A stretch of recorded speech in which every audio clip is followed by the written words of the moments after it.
ሊቀ መላኩ ቅዱስ ሚካኤል። በስመ አብ ወወልድ ወመንፈስ ቅዱስ አሐዱ አምላክ አሜን። አንድ አምላክ በሚሆን በአብ በወልድ በመንፈስ ቅዱስ ስም እናምናለን፣ ዛሬም ዘወትርም ለዘላለሙ አሜን። መላእክት ቁጥራቸው እጅግ ብዙ ቢሆንም በ99 ነገድ የተከፈሉና አለቆችም ያሏቸው ናቸው። የለዚህም ሁሉ መላእክት አለቃ የሆነው ቅዱስ ሚካኤል ነው። በትሕትናው ልዕልናን ያገኘው ቅዱስ ሚካኤል በእግዚአብሔር ዘንድ በተሰጠው ክብር ከማንኛውም መልአክ የበለጠ መሆኑን መጽሐፍ ቅዱስ በግልጽ አስቀምጦታል። ሚካኤል ማለት ከመእግዚአብሔር እንደ እግዚአብሔር ያለ ማን ነው ማለት ነው። ይህም የእግዚአብሔርን ገናንነትና እርሱን የሚመስል አምላክ እንደሌለ የሚያመለክት ነው። እንደ እግዚአብሔር ያለ ቅዱስ፣ ንጹሕ፣ ሩህሩህ፣ ኃይለ ረቂቅ ማን ነው ቢባል መልሱ ምንም የለም ነው። ቅዱስ ሚካኤል የስሙ ዘርፍ ሆኖ የሚጨመሩ መጠሪያ ስሞችም አሉት። እለዚህም ከእግዚአብሔር ዘንድ የተሰጠውን የባለሟልነት ክብር የሚገልጹ ናቸው። ይኸውም መልአከ ኃይል፣ መጋቤ ብሉይ፣ መልአከ ምክር ተብለው ይጠራሉ። መልአከ ኃይል የተባለው እግዚአብሔር በእርሱ አማካኝነት ታላላቅ ሥራዎችን በመሥራት ኃይሉን ስለገለጸበት ሲሆን ዲያብሎስን ከነ ሰራዊቱ ስላሸነፈ ነው።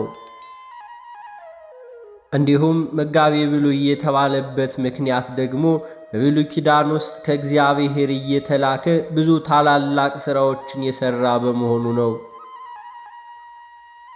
መልአከ ምክር ወይንም የእግዚአብሔር የምክሩ አበጋዝ የተባለበት ምክንያት ደግሞ እግዚአብሔርን በምክር ይረዳዋል ለማለት ሳይሆን እግዚአብሔር የሚሠራውን ሥራ ለወዳጁ ለቅዱስ ሚካኤል ይገልጽለታል፣ በእርሱ አማካኝነትም ይሠራል። ሊቀ መላኩ ቅዱስ ሚካኤል በዚህ ሁሉ እልልናና ትሕትናን ደርቦ የያዘ በጸሎት ተማጽኖ በተራዳይነት አምኖ ለሚለምነው ሁሉ ፈጥኖ በመድረስ ከሰራዊቱ አጋንንት ተንኰል የሚያድን መልአክ ነው።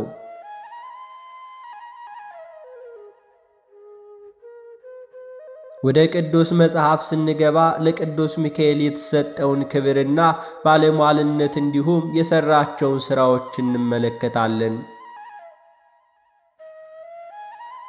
በመጀመሪያም ኢያሱ እንዲህ ይላል።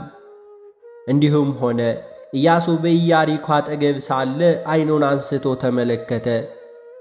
እነሆም የተመዘዘ ሰይፍ በእጁ የያዘ ሰው በፊቱ ቆሞ ነበር። ኢያሱም ወደ እርሱ ቀርቦ ከእኛ ወገን ወይንስ ከጠላት ወገን ነህ አለው። እርሱም አይደለሁም፣ እኔ የእግዚአብሔር ሰራዊት አለቃ ሁኜ አሁን መጥቻለሁ አለ። ኢያሱም ወደ ምድር በግንባሩ ተደፍቶ ሰገደ። ጌታዬ ለባሪያው የሚነግረው ምንድን ነው አለው። የእግዚአብሔርም ሰራዊት አለቃ ኢያሱን አንተ የቆምክበት ስፍራ የተቀደሰ ነውና ጫማህን ከእግርህ አውልቅ አለው። ኢያሱም እንዲሁ አደረገ ይላል። እንዲሁም እግዚአብሔር ራሱ ለኢያሱ በሕይወት ዕድሜ ሁሉ ማንም ሁሉ አይቋቋምህም፣ ከሙሴ ጋር እንደሆነው እንዲሁም ካንተ ጋር እሆናለሁ፣ አልጥልህም፣ አልተውህም አለው።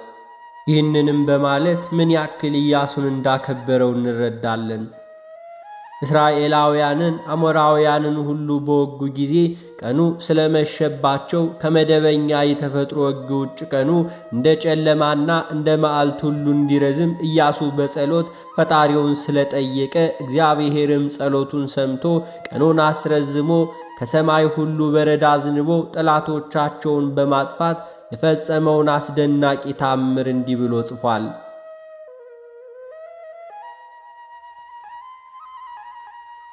ፀሐይም በሰማይ መካከል ዘገየ፣ አንድ ቀንም ሙሉ ያህል ለመግባት አልቸኰለም።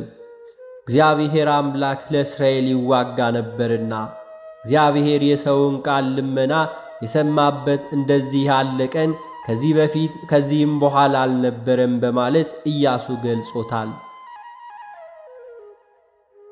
በጠቅላላው ከኢያሪኮ ጀምሮ ታላላቅ የአሕዛብ ምሽጎችን አፍርሶ አሕዛብን አጥፍቶ እግዚአብሔር ለአብርሃም፣ ለይስሐቅ፣ ለያዕቆብ የማለላቸው የተስፋይቱን ምድር ለልጆቻቸው ያወረሰ ኢያሱ ነው።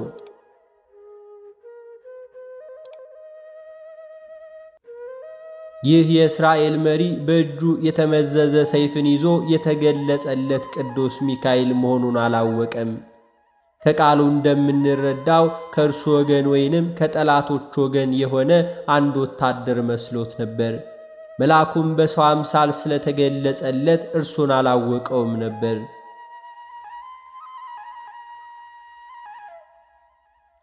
ያነጋገረውም ያለ ፍርሃት፣ ያለ ጭንቀት፣ ያለ ድንጋጤ ወታደሮቹንም ሁሉ እንደሚያነጋግር ዘና ብሎም ነው። ሆኖም ግን ከቅዱስ ከመልአኩ ሚካኤል የተሰጠው መልስ ታላቅ መሪና ነቢይ የሆነውን የኢያሱን አስተሳሰብ ለወጠ። ይኸውም ከወገኖች ወይንም ከጠላቶች አይደለሁም፣ እኔ አሁን መጥቻለሁ የሚለውን ቃል ሲሰማ ኢያሱ በፊቱ የቆመ ተራ ወታደር ሳይሆን የመላእክት አለቃ ከሙሴ ሳይለይ የእስራኤልን ሕዝብ የሚጠብቅ የእግዚአብሔር መልአክ ቅዱስ ሚካኤል መሆኑን ሲረዳ ለመልአኩ ለቅዱስ ሚካኤል ክብርን መስጠት ስለሚገባ የአክብሮት ስግደት ሰገደለት።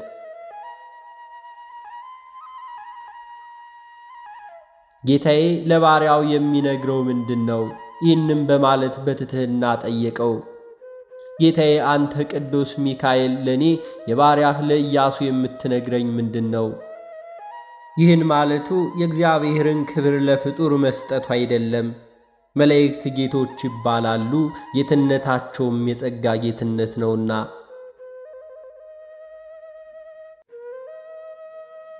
ኢያሱ መልአኩን ጌታዬ ብሎ ከጠራውማ እኛ ኃጢአተኞች ጌታዬ ቅዱስ ሚካኤል ለኛ ለባሪያ ጸልይልኝ መታድነኝ በማለት የአክብሮት የጸጋ ስግደት በመስገድ ብንለምነው ከመጽሐፍ ቅዱስ ትምህርት ውጭ አልወጣንም። የፈጣሪን ክብር ለፍጡር አንሰጥም። ተሳስታቸዋል የሚል ሰው ቢኖር እኛ አብነት ያደረግነው የእግዚአብሔርን ወዳጅ ኢያሱን ስለሆነ ኢያሱም ተሳስታል አይባልም። መልአኩም ኢያሱ ያቀረበለትን የአክብሮት ስግደትና ጥያቄ ይህም በመቀበል ከእግዚአብሔር የተሰጠውን መልእክት ሁሉ ነገረው። ኢያሱም ትእዛዙን ፈጸመ።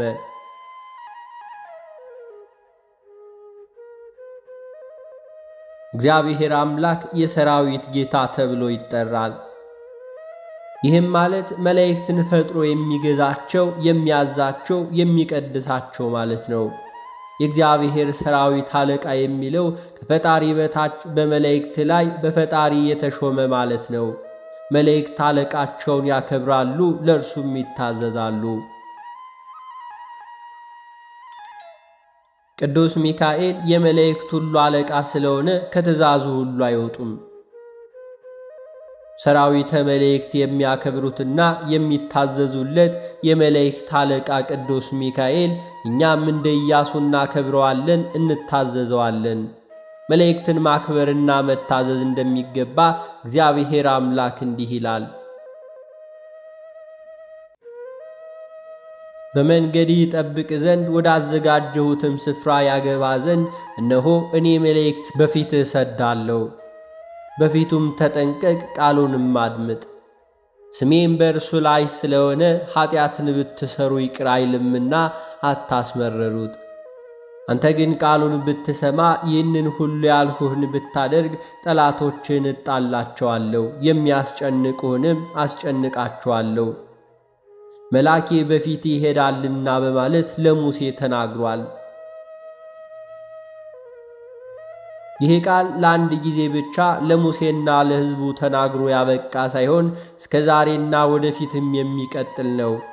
ሊቀ መልአኩ ቅዱስ ሚካኤል ያን ጊዜ ሕዝበ እስራኤልን ፊት ለፊት እየመራ ጠላቶቻቸውን አሕዛብን አጥፍቶ ምድረ ርስትን ምድራዊት ኢየሩሳሌምን እንዳወረሳቸው ዛሬም ይኸው መልአክ ቅዱስ ሚካኤል እስራኤል ዘነፍስ የተባለውን ሕዝበ ክርስቲያን ፊት እየመራ ጠላቶቻቸውን ሁሉ ሰራዊት አጋንንትን እያጠፋ ምድረ ርስት ወደ ተባለችው ሰማየ ሰማያት ያገባናል።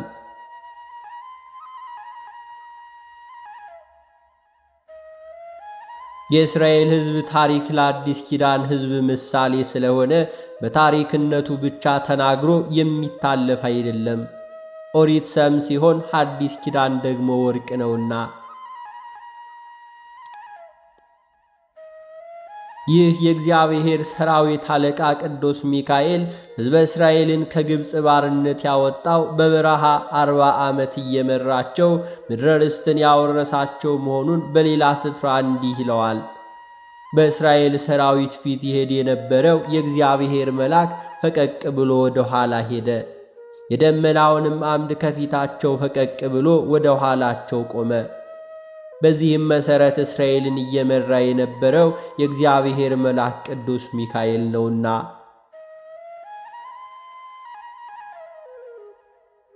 እንዲሁም በኮሬብ ተራራ እግዚአብሔር ለሙሴ ሐመልማል ከነበልባል ተዋህዶ በተገናኘበት ጊዜ መልአኩ ቅዱስ ሚካኤል አልተለየውም ነበር።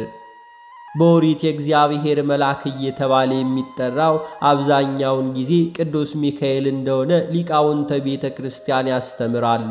በድርሳነ ሚካኤልም ተጽፎ እናገኛለን።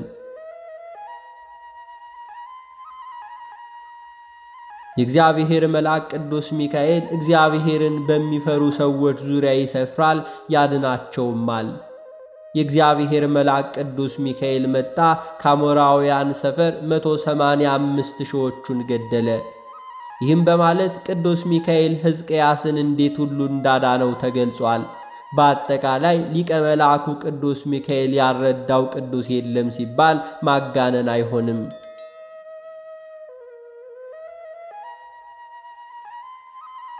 የፋርስ መንግሥት አለቃ ግን 21 ቀን ተቋቋመኝ።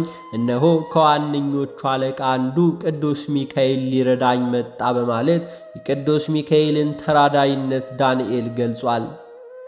በዚሁ በትንቢተ ዳንኤል ላይ እንደምንመለከተው በዚህም ዘመን ስለ ሕዝብ ልጆች የሚቆመው ታላቅ አለቃ ሚካኤል ይነሳል በማለት የእርሱን ታላቅነት ለሰው ልጆች ሁሉ በአማላጅነቱና በተራዳይነቱ የሚቆም እንደሆነ በማያሻማ ቃል ገልጾታል።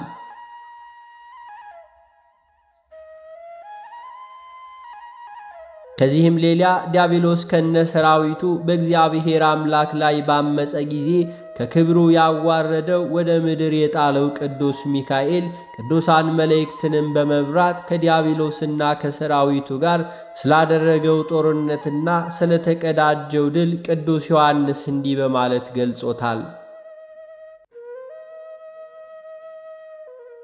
እነሆ በሰማይ ሰልፍ ሆነ፣ ሚካኤልና መላእክቱ ዘንዶውን ተዋጉ። ዘንዶውም ከመላእክት ጋር ተዋጋ፣ አልቻላቸውምም። ከዚያም ወዲህ በሰማይ ስፍራ አልተገኘላቸውም። ዓለሙን ሁሉ የሚያስተው ዲያብሎስና ሰይጣን የሚባለው ነው። ታላቁ ዘንዶ እርሱ የቀድሞው እባብ ወደ ምድር ተጣለ፣ መላእክቱም ከእርሱ ጋር ተጣሉ። ዛሬም ቅዱስ ሚካኤል ሰዳዲ አጋንንትን የሚያሳድድ በመሆኑ ከሰይጣንና ከሰራዊቱ መከራ እንዲያድናቸው በጸሎት ለሚለምኑ በቃል ኪዳኑ ለሚማጸኑ ሁሉ ፈጥኖ እየደረሰ ይታደጋቸዋል።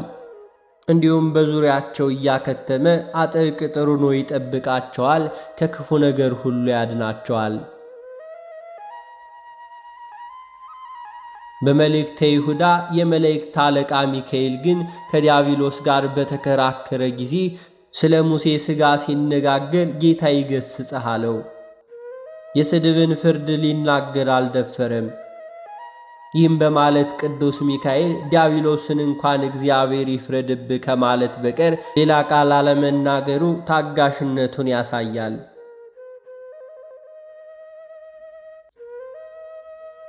በመጽሐፍ ቅዱስ ውስጥ ቅዱስ ሚካኤል ለማንም ያልተሰጠ እጅግ ታላቅ የሆነ ክብር እንደተሰጠ ተጽፎ እናገኛለን። ይኸውም በዕለተ ምጽአት ጌታችን መድኃኒታችን ኢየሱስ ክርስቶስ ቅዱሳን መላእክትን አስከትሎ በከበበ ትብስት በግርማ መለኮት በሚመጣ ጊዜ ከእግዚአብሔር ዘንድ በሙታን ላይ ሥልጣን የተሰጠ ለዚሁ ለኃያሉ መልአክ ለቅዱስ ሚካኤል ነው። ይህንንም ሐዋርያው ቅዱስ ጳውሎስ በሚገባ ገልጾታል። እነሆ አንድ ምስጢር እነግራችኋለሁ፣ ሁላችን አንቀላፋንም። ነገር ግን የኋለኛው መለከት ሲነፋ ሁላችንም በድንገት በቅጽበት ዓይን እንወጣለን። መለከት ይነፋል፣ ሙታንም የማይበሰብሱ ሆነው ይነሳሉ፣ እኛም እንወጣለን። ከዚሁም ጋር በተጨማሪ ከጌታ ጋር የምላችሁ ይህ ነውና እኛ ሕያዋን ሆነን ጌታ እስኪመጣ ድረስ የምንቀር ያንቀላፉትን ሁሉ አንቀድምም። ጌታ ራሱ በትእዛዝ በመላእክት አለቃ ድምፅ በእግዚአብሔርም መለከት ከሰማይ ይወርዳልና በክርስቶስ አስቀድመው የሞቱ ይነሳሉ። ይህም በማለት በዕለተ ምጽአት ምን ያህል ክብርና ጌትነት እንደሚሰጠው ይገልጽልናል።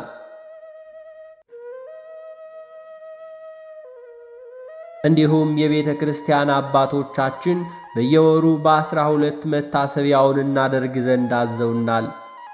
ይህንንም ያልቻለ በዓመት 4 በአበይት በዓላት ሁሉ ቀዝቃዛ ጽዋን ውሃን ጀምሮ የተቻለውን መዘከር ይገባል። እነዚሁም ኅዳር 12 ቀን፣ ቀጥሎም ሰኔ 12 ቀን፣ ከዚያም ነሐሴ 12 ቀን፣ ታኅሳስ 12 ቀን ናቸው። ከሁሉ የሚበልጠው ታላቁ በዓል ግን ኅዳር 12 ነው።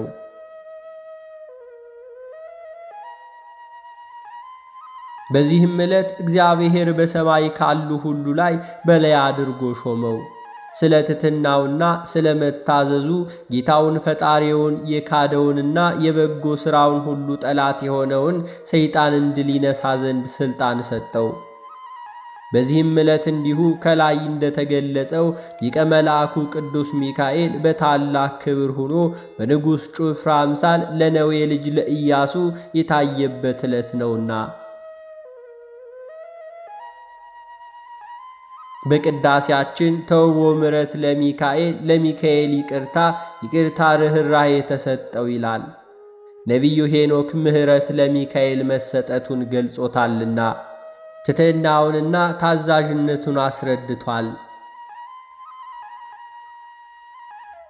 የሰማያውያን ሰራዊት አለቃ ለሰው ሁሉ የሚራራና ስለ ሰው ልጆችም ሳያቋርጥ ወደ ፈጣሪው የሚለምን ሩህሩህና ትሑት የሆነው ኃያሉ ቅዱስ ሚካኤል የሠራውን ሥራ የክብሩን ገናንነት ተናግረን ለመጨረስ ስለማይቻልን በዚሁ እናበቃለን። ጸሎቱና በረከቱ ተራዳይነቱ ሀገራችንና ሕዝባችንን ይጠብቅ ለዘላለም አሜን። ወስብሐት ለእግዚአብሔር ወለወላዲቱ ድንግል ወለመስቀሉ ክቡር። ይቆየን።